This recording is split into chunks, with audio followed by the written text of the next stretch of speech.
They use sea sand to bath for you and put you in the sea.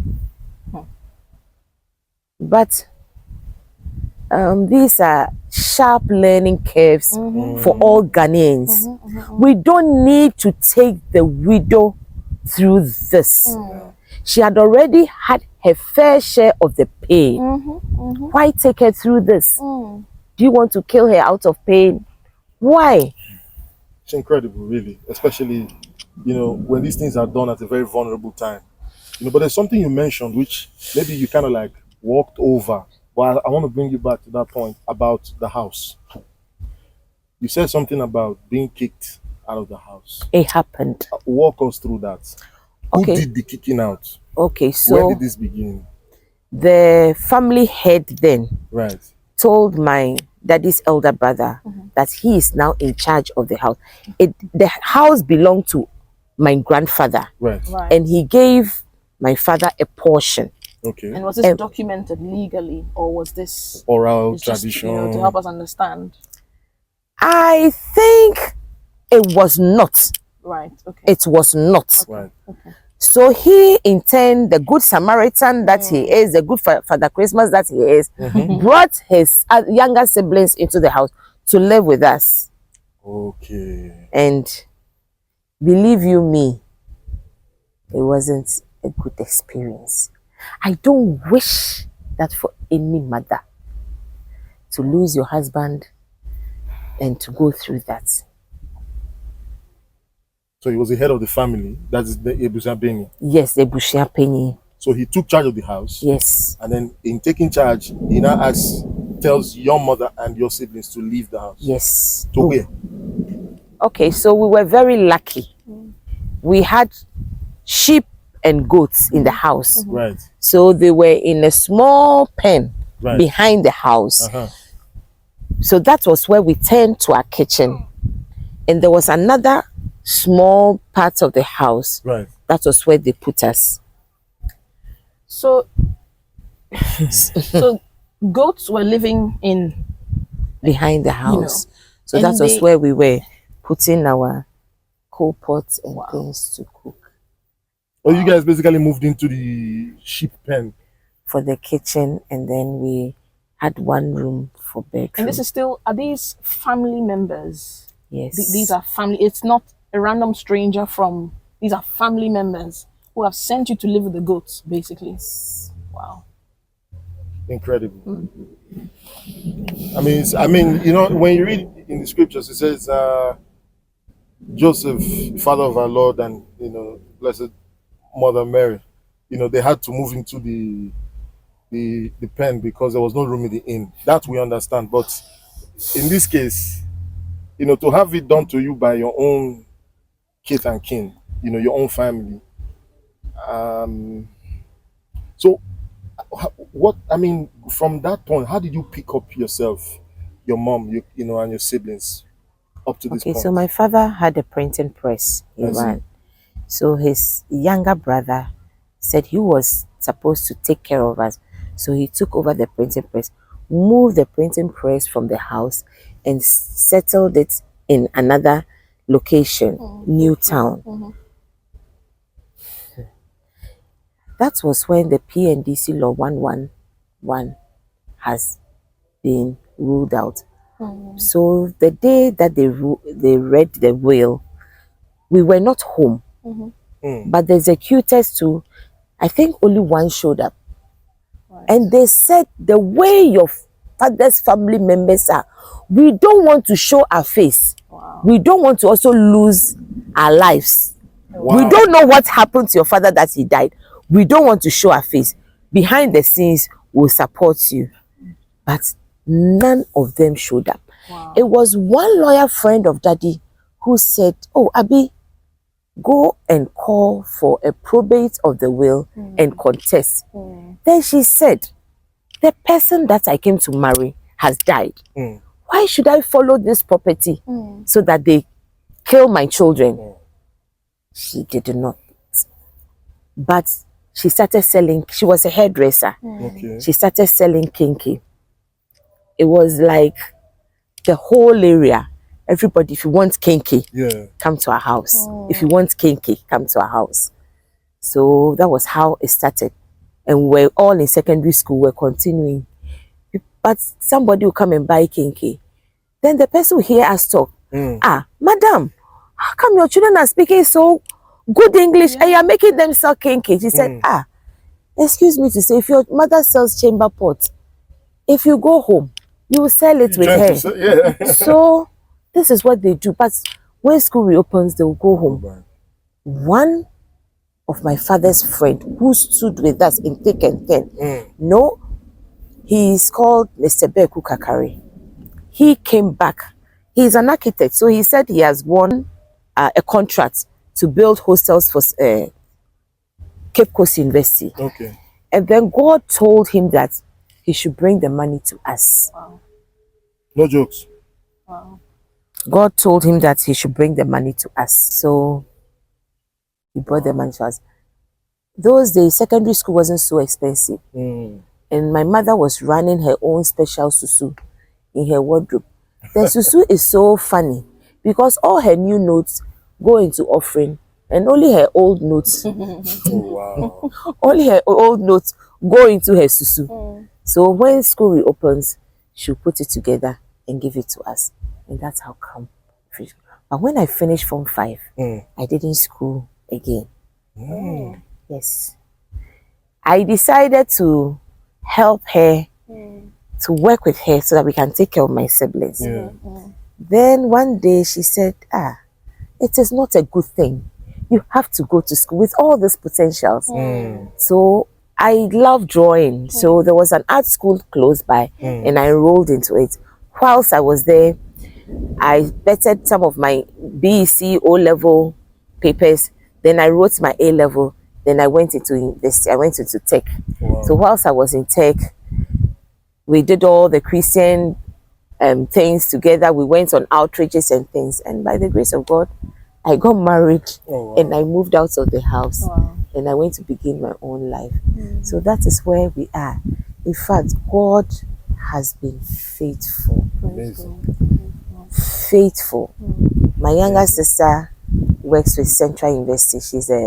She holds a doctorate too. And she is a pastor's wife, so she's married. She's now opened her own school.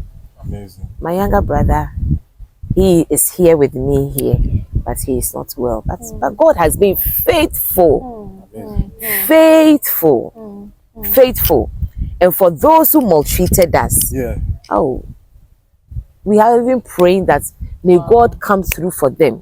Yes, may God come through for them. Where they are now? Oh, yes. So, Auntie, there's a few things I want to highlight. So, Dad had a will. So, that's one thing. Yes, he had a will. But I guess in this circumstance, the executors were afraid of their lives. So, they did not take, the family members did not budge to the will.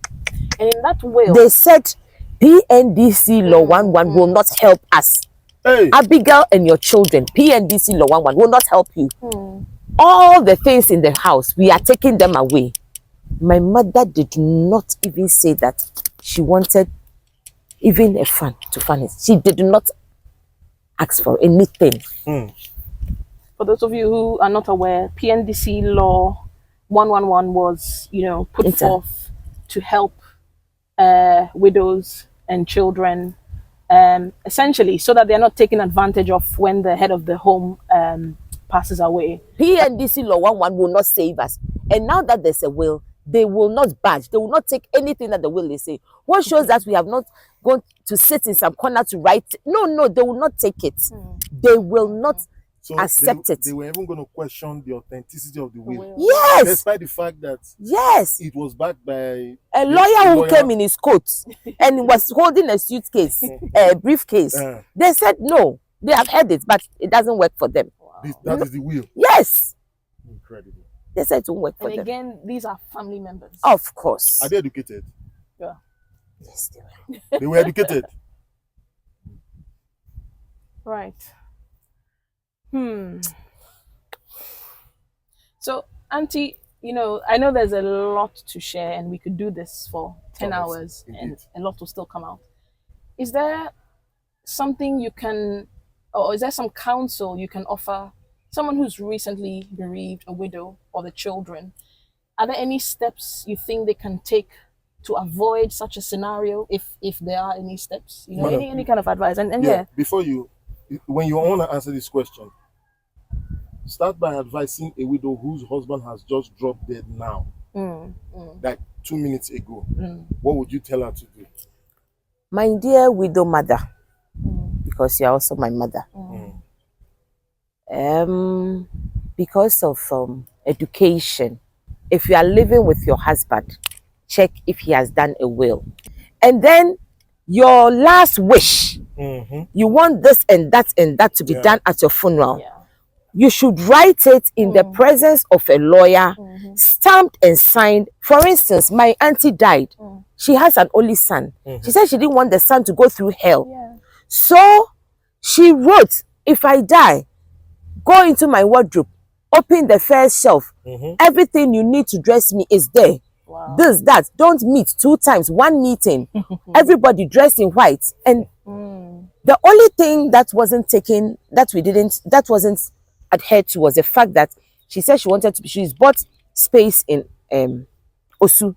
But then we had everything at Lashibi. And she was buried in Lashibi. Because they said if we go to Osu, because of traffic, and we go to Osu and come, people will leave. So they buried her in Lashibi, had the refreshments in Lashibi. And when we went, she said, no Sunday sitting, nothing. It was strictly adhered to. And Auntie, I have another question for you. You know, you went through all this at a tender age of 18. You know, speak to someone who's lost their dad, their mom, you know, whether they're a teenager, a child. Just, you know, share some words of encouragement or some advice. You know, someone who's just lost a parent. Again, what can you say to that one? My dear orphan, like I am,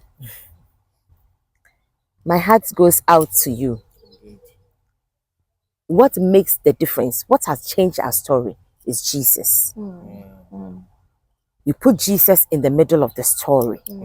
You don't go past Jesus and come and look for him. You put him in the middle of the story. We held on to the Lord. Church activities were there. Anything church.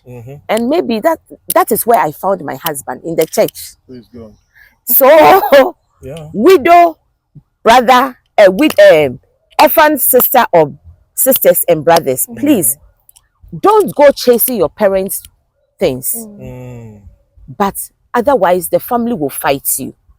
And as diabolic as they are, they may, if you are not protected as a Christian, they may do something that may not be good. So just give your life to Jesus, cling onto the Lord, hold on to him. It's not easy. It can't be. It can't be. You know, these are really vulnerable points in the journey of any human being. And then to be thrown into a combative situation with people whom you grew up with and expected, you know, support from. You know, I think that just throws you a curveball that nobody prepares you for. You know, how do you move from living in a big house, now you are sharing kitchen with goats and sheep? I mean, why? How? You know, at 18, you know, to go through that, you have to now, you know, fall back to support your siblings. What we would expect is that extended family members would rally around to support you, you know, but apparently this is not often the case. And despite the fact that there are laws, and sometimes even when there is a will, unfortunately, you know, some of these things are set aside. And I want to commend you for the courage, you know, to speak, you know, in this manner as well, for those who, you know, would hear this and for whom it would be ample preparation, you know, to avoid these types of situations. So thank you so much, Auntie. Thank you. Thank you for watching this episode of Abusuab3ni E1. Some of you may have been affected by some of these issues, and if you'd like to share your story, you know, you want us to be aware of what's gone on and how you've, you know, gone around the situation, feel free to contact us. You can send us a message on our Instagram page. You can comment on YouTube. Contact us in any way that you are able. And we would love to hear your story. We would love for people to, see what is going on. And most importantly, some laws can come into place and help the family of the bereaved. Thank you, and see you on the next episode.